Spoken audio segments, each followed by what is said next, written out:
सो जैसा कि आप जानते हैं हम ये effect of colonialism on Indian society पढ़ रहे हैं और काफी हद तक हमने पढ़ लिया है। उसमें क्या क्या किया हमने, थोड़ा सा रिवाइज कर लें। कौन कौन सा इम्पैक्ट किया, कौन कौन सा प्रभाव किया है। हाँ, अब आप पुस्तक में देखेंगे, रहने दीजिए कोई बात नहीं, मैं बताता हूँ। रिलीजियस यानी कि धार्मिक प्रभाव किया है, और कौन सा है सोशो कल्चरल। तो इसी तरह और भी प्रभाव किए हैं, लेकिन आज हम मुख्य प्रभाव जो जड़ है, सब प्रभावों की जड़ ये है impact of on economic system, यानी कि आर्थिक व्यवस्था पर बस्तीवाद का क्या प्रभाव पड़ा। सबसे महत्वपूर्ण यही है, यह प्रश्न समझ लो आता ही आता है, क्योंकि अंग्रेज, ब्रिटिशर्स और इकोनॉमी, ब्रिटिशर्स और इकोनॉमी समझ लो, इकोनॉमी पैसा और अंग्रेज यहां पैसे के लिए आए थे, ठीक है, राज भी किया तब भी उन्होंने पैसा ही कमाया। तो ये जो impact on economic system of our country, देखो कौन है, इंडियन सोसाइटी में, Indian country as a nation, चाहे वो छोटे छोटे राज्य था पर था तो भारत ना, तो उसकी आर्थिक व्यवस्था पर क्या प्रभाव पड़ा। तो पहले देखते इकोनॉमिक इंपैक्ट, आर्थिक प्रभाव क्या पड़ा। अंग्रेजों ने क्या किया, औद्योगिक क्रांति आई,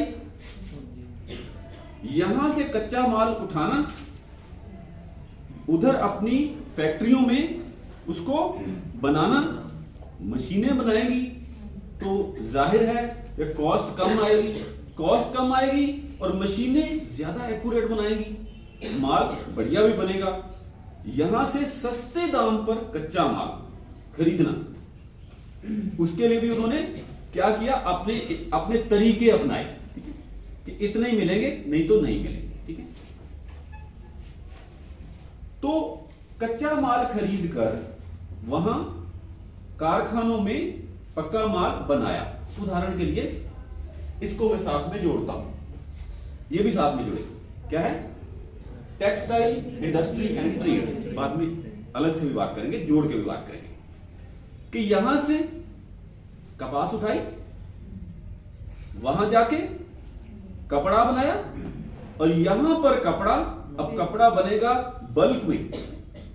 तो जो पहले हमारे यहां हथकरघा उद्योग यानी कि हैंडीक्राफ्ट इंडस्ट्री थी, चाहे वो कैसे चलती थी पता है, दरियां बुनने वाले पंजे से होते थे ना, वो क्या कहते थे उनको, जो कपड़ा बनाते थे, जो कपड़ा बनाते थे, हाथगड्डी तो बना, ठीक है आपकी बात, पेंजा नहीं, जो व्यक्ति कपड़ा बनाते थे उन्हें क्या कहते थे, कपड़ा बनाने वाले उनकी कहते थे पंजाबी, दर्जी। अरे वाह, सिलने वाले को दर्जी, क्या बात है। कबीर जी क्या थे, ये जब भी याद करना हो, कबीर जी एक कलाकार थे। कबीर जी बहुत परमात्मा को पहुंचे हुए थे, लेकिन अपनी रोजगार के लिए, अपना रोजगार चलाने के लिए क्या करते थे, जुलाई का काम करते थे, कपड़ा बुनने का काम करते थे। तो वो था हमारा यहाँ की इंडस्ट्री कि हर गांव में एक जुलाहा था, 1 2 3 गांव की जनसंख्या पर निर्भर। तो अब जुलाहा कपड़ा बुनने वाला, इसी तरह अलग अलग और भी इंडस्ट्री, एक ले रहा हूं, ठीक है। तो कच्चा माल यहां पे खरीदा, अब जुलाहे को कितनी देर लगेगी कपड़ा बनाने में, मशीनों ने फटाफट धड़ाधड़ बनाया, और कॉटन भी अच्छी, उसको पॉलिश भी किया, तो यहां पे वो सस्ता भी बिके। अब जुलाहे का बनाया हुआ माल कौन खरीदे, तो कहां, जुलाहे की इकोनॉमी, जो उसका घर था वो पहले उसने ये काम छोड़ के क्या किया, फिर मजदूरी करना, या किसी के अधीन हो गया। एक मालिक, इंडस्ट्री का मालिक क्या हो गया, नौकर हो गया, एम्प्लॉय हो गया। जैसे हमने क्या बताया था, अध्यापक को क्या बना दिया, एम्प्लॉय, नौकर, उन्होंने सबको नौकर बनाया, गुलाम बनाया, ठीक है। तो इसी तरह से भारत की आर्थिकता पर प्रभाव पड़ा, उसके अपने धंधे बंद होने शुरू हो गए, ठीक है।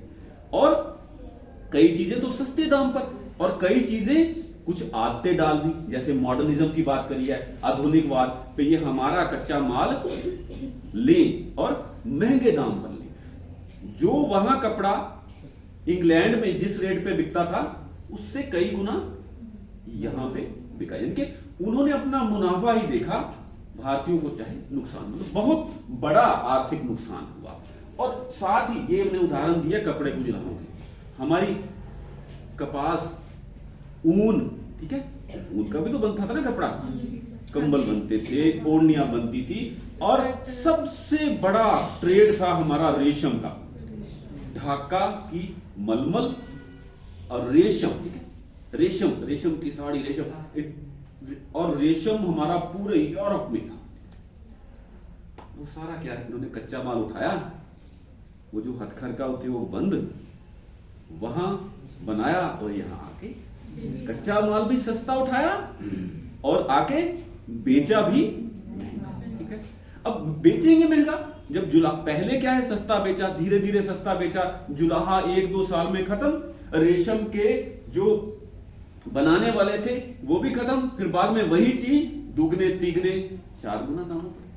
और जब जुलाहा कपड़ा बनाना ही छोड़ गया, और उसके बाद क्या किया उन्होंने, ये इसके साथ जोड़ता हूं, कमर्शलाइजेशन ऑफ एग्रीकल्चर। जो हमारी खेती थी, सारा हमारा खेती पर, आज भी खेती पर निर्भर है देश, और तब तो 1850 से लेकर 1947 तक पूरा इकोनॉमी देखे तो खेती पर आधारित है। धीरे धीरे इंडस्ट्रियलाइजेशन आई, तो उन्होंने क्या किया, कपास बीजो, ताकि हमारी फैक्ट्रियों को कॉटन से कपड़ा बनाने के लिए कपास मिले, कॉटन मिले।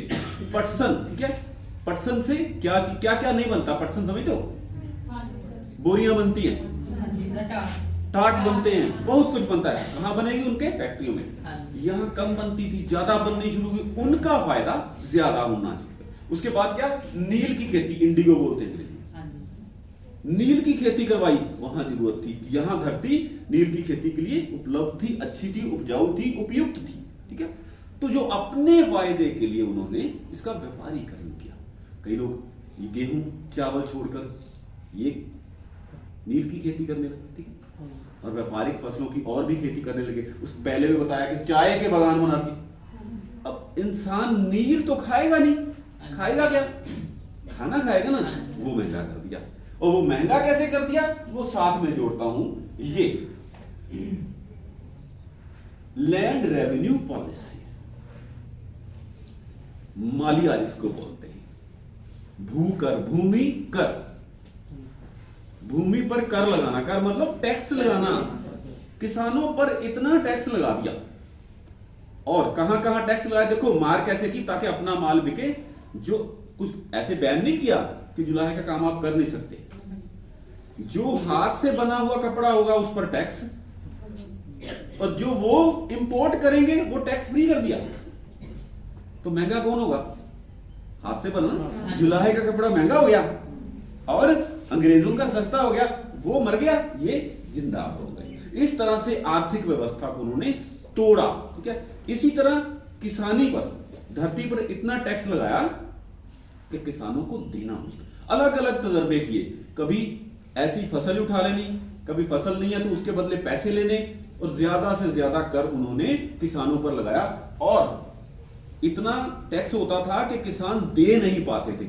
आर्थिकता पर बुरा असर, किसान अपनी जमीन का राजा होता था, अब क्या हो गया, नौकर नहीं, भिखारी हो गया। अब तो राजा आज भी है, टैक्स दे रहा है, उसको पड़ता ही नहीं पड़ रहा, अपने रोटी खाने के लाले पड़ गए। और जब इंसान टैक्स नहीं भर पाएगा तो सरकार डंडा मारेगी। नियम ही उन्होंने अपने ढंग से बनाए। देखो, जो जुलाहे का या रेशम बुनने वाले का, उस पर टैक्स ज्यादा लगा दिया, यानी कि हथकरघा उद्योग जो हाथ से बनी चीज है उस पर टैक्स ज्यादा, लेकिन जो मशीन से बनी है वो इंपोर्ट कर रहे हैं, इंपोर्ट पर कोई ड्यूटी नहीं, कोई वो ड्यूटी सब हटा ली, टैक्स हटा लिए। उस कपड़े को फिर हम मदद कर रहे, दरअसल वो मदद हमारी नहीं कर रहे थे, हमारा औद्योगिकरण नहीं कर रहे थे, हमारी आर्थिकता को बढ़ावा नहीं दे रहे थे। वो पैसे कमा के, यहाँ भारत से नहीं एशिया से भी पैसे कमा के, पूरे भारत से पैसे कमा के कहां ले जा रहे थे, ब्रिटेन में, अपने देश में। मुनाफा कहां, उधर ही जा रहा है ना। तो उनके लोग संपन्न हो रहे हैं, हमारे लोग गरीब हो रहे हैं उनके काल में। और क्यों ना हो भाई, फिर जब देखो, जब इंसान के पास पैसा नहीं होगा तो वो क्या करेगा अपना काम चलाने के लिए? क्या करेगा भाई?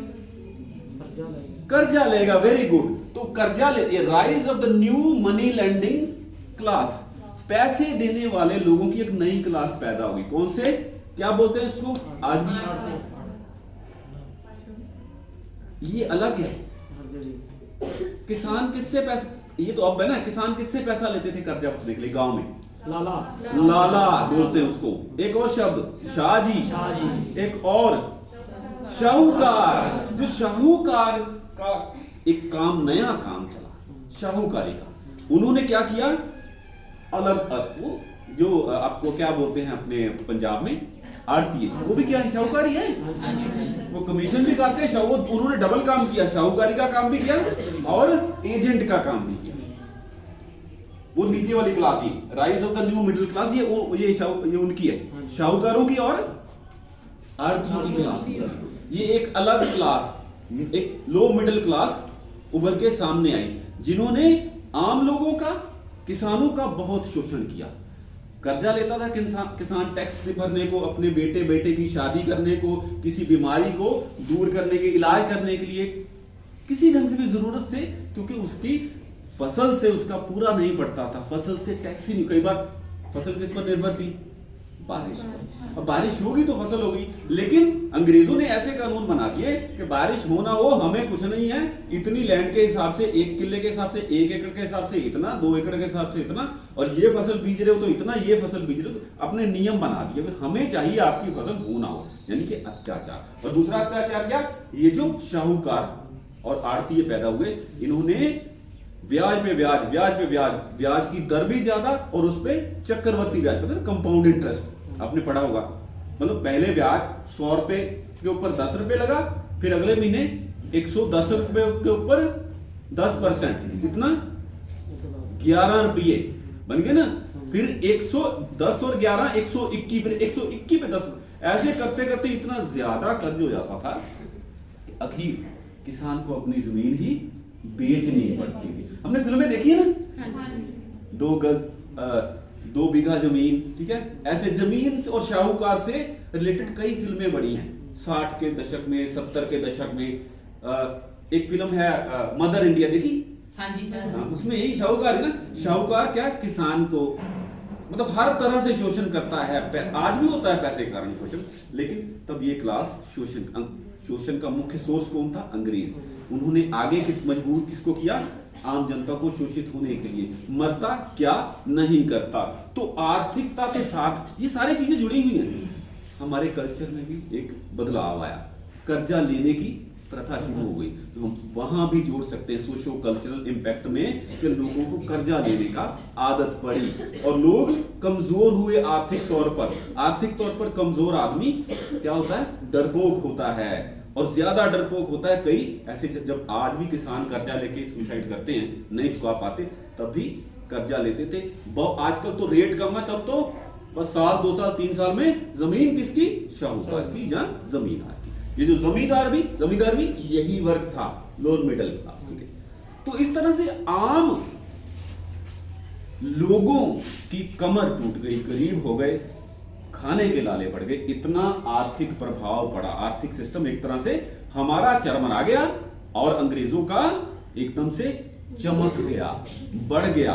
उनकी औद्योगिक क्रांति हुई और हमारे यहां पर सिर्फ क्रांति ही रह गई।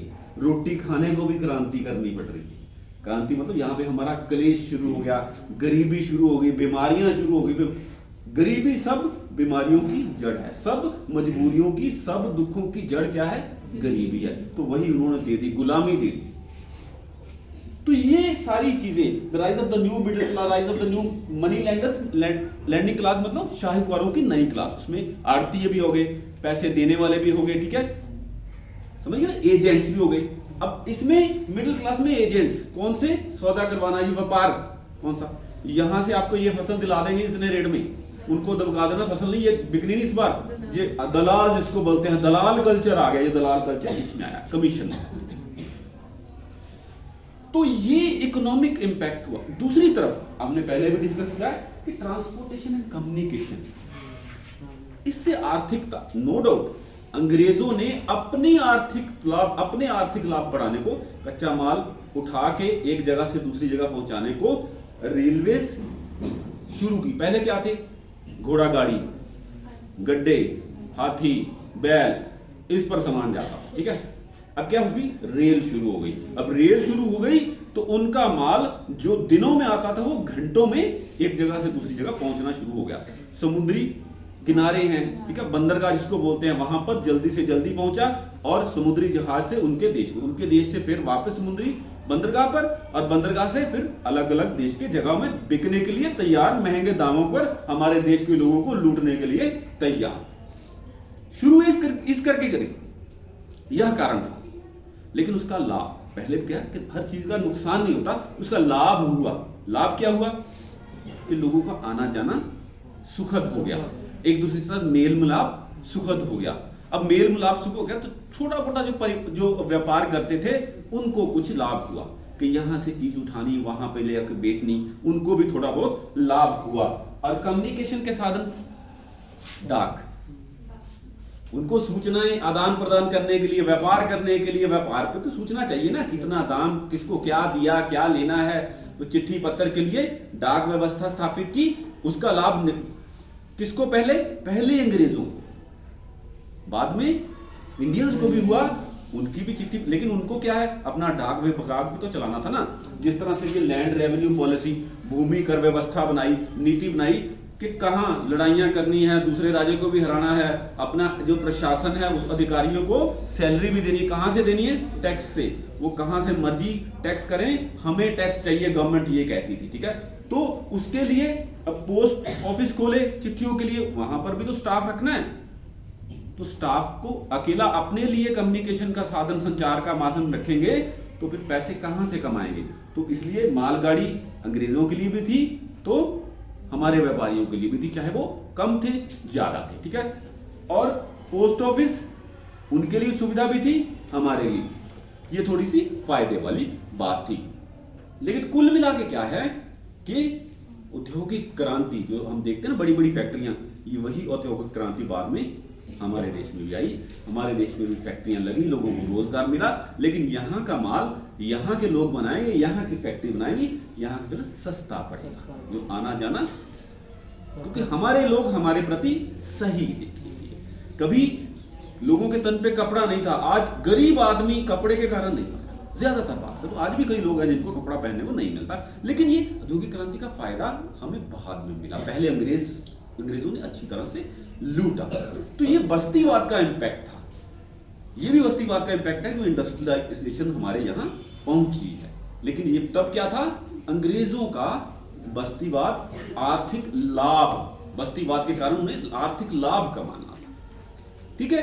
तो ये दिस इज ऑल अबाउट क्या है? Impact of on economic system, आर्थिक व्यवस्था पर क्या प्रभाव था, किसका? बस्तीवाद का। Effect of the colonialism on Indian society, कौन सा इफेक्ट? इकोनॉमिक सिस्टम पर क्या इफेक्ट था? Impact on economic system. और उसमें हमने बात की क्या? पहले इकोनॉमी पर क्या सिस्टम प्रभाव पड़ा, उसके बाद टेक्सटाइल इंडस्ट्री और व्यापार, ट्रेड पर। व्यापार कितना? रेशम का बहुत व्यापार होता था, कॉटन का बहुत व्यापार था, ऐसे हमारे मसाले, ये वो बहुत व्यापार थी, जो अंग्रेजों ने व्यापार हमसे छीन लिया और खुद काबिज होके बैठ गए। अब जो खुद काबिज होगा, लाभ उसको होगा, जो नीचे है बेचारा दे रहा है उसको कम दाम पे खरीदना, ज्यादा पे बेचना। आज ही हमारी मसालों की इंडस्ट्री सबसे बड़ी है दुनिया में। जो साउथ इंडिया में सारे के सारे मसाले, दालचीनी, लौंग, जवित्री, जायफल, आपको तो नाम भी नहीं पता होंगे शायद, है ना? जो इतने मसाले सब कहां, स्पाइसेस कहां पे बनते? उगते, सॉरी बनते नहीं, बनते तो किचन में है, साउथ इंडिया में। इसका व्यापार आज भी पूरी दुनिया में होता है। लेकिन तब क्या था? अंग्रेजों ने तितर बितर कर दिया, अपने कंट्रोल में कर दिया। लैंड रेवेन्यू पॉलिसी ऐसी बना दी कि हमारे देश को गरीब कर दिया। हर आदमी से टैक्स, तू भी टैक्स दे, खासकर किसान। हमारी सारा ज्यादा अव्यवस्था, आर्थिक व्यवस्था किस पर निर्भर थी? कृषि पर, खेती बाड़ी पर। तो उन पे टैक्स लगा दिया, 80, 85, 90% लोगों पर टैक्स लगा दिया, बेचारे मर गए। इसी तरह से फिर फसलें भी बदल दी कि चाय बीजो, कॉफी बीजो, इंडिगो नील बीजो, ठीक है, पटसन बीजो, कपास बीजो। कपास खाएंगे थोड़ा, कपास उनके लिए चाहिए। तो उसके कारण लोगों का निर्भरता बन गई कि ये फसल बिकेगी बिकेगी क्या, जितना लगाया उससे भी कम में बिकेगी, और कपड़ा खरीदेंगे उससे ज्यादा कहां से खरीदेंगे, कब होएगा नहीं। रोटी खाने के लाले पड़ गए, दाल मिलने रही, दाल की जगह कपास बीज रहे।